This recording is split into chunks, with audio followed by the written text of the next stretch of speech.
Azatlyk radiosynyň ýylyň başyndan bäri saglyk işgärleriniň zähmet haklarynyň kemeldilendigi, munyň netijesinde de lukmanlaryň arasynda nägilelikleriň artyp başlandygy baradaky maglumatlaryndan soň häkimetler medisina işgärleriniň aýlyklaryny gaýtadan artdyrdylar. Ýatlatsak lewapda saglyk işgärlerini şol sanda koronavirus alamatly hastalary garayan lukmanlara ýanwar we fevral aýlyklary adatdakyndan 20% kem berilipdi. Azatlyk radiosy bilen söhbetdeş bolan medisina işgärleri sonda aýlyklarynyň kemelmeginiň belli bir derejede olary giýjek ismeýänler we agyr iş şertleri üçin berilýän goşmaçylaryň kesilmegi bilen bagladygyny aýdypdylar. Munyň netijesinde saglyk saklaş pudugynda işleýänleriň ortaça aýlygy 2020-nji ýylyň başynda 1800 manat bolan bolsa, 2021-nji ýylyň ýanwarynda aýlyklaryň 10% göterilmeginden hem soň bu ortaça 1440 manat boldy. Saglyk işgärleriniň mart aýynyň aýlyklary öňkü tertipde, ýagny üstüne odal kesilen 20% haky goşulyp berildi. Soňky 2 aýda goşmaça sagatlar giýjek ismeýäne gödüňünde tutulmandy.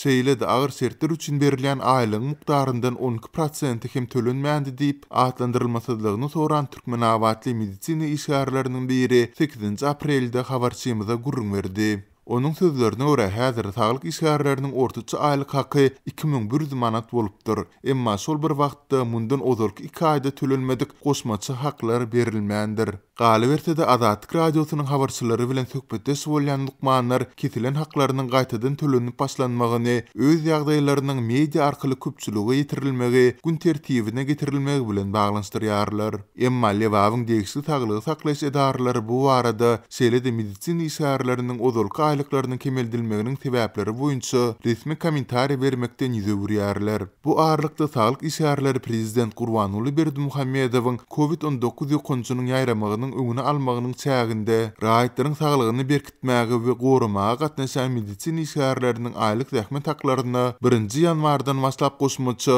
15% hak tölenmek wadasynyň häzirki güneçelini berjay edilmeýändigini aýdýarlar. Türkmenistanda koronawirusyň ýeki ýagdaýy hem resmi taýdan hasaba alınmady. Onu bizde ikrar etmeýärler. Şol sebäple bize sentýabrda geçen halk maslahatynda söz berilen goşmaça hak tölenmeýär diýip Türkmen awatly Lukman belledi. Soňky aýlarda Türkmenistanda häkimetler tarapyndan resmi derejede boyun alynmaýan COVID-19 keseliniň alamatlary bilen geçen hastalyk keselhanalaryň işgärlerini uly agram saldy. Keselhanalar hastalaryň köpdigini düz gelip bilmedi, köp hastalar kabul edilmedi, lukmanlar agyr şertlerde işledi. Munyň üstesinde karantin zorluklarynda goşmaça işlemäge mejbur boldy. Lukmanlaryň arasynda keselçilik artdy we ölüm ýagdaýlary boldy. Şol bir wagtda medisina işgärleri ýürüýte giýimlerini, maskalary, illikleri öz hasabyna almaga mejbur edildi. Bu ýagdaýlaryň arasynda Azatlyk radiosy bilen söhbetdeş bolan lukmanlar saglyk işgärleriniň belli bir böleginiň işini terk edip, serhetler açylandan soňra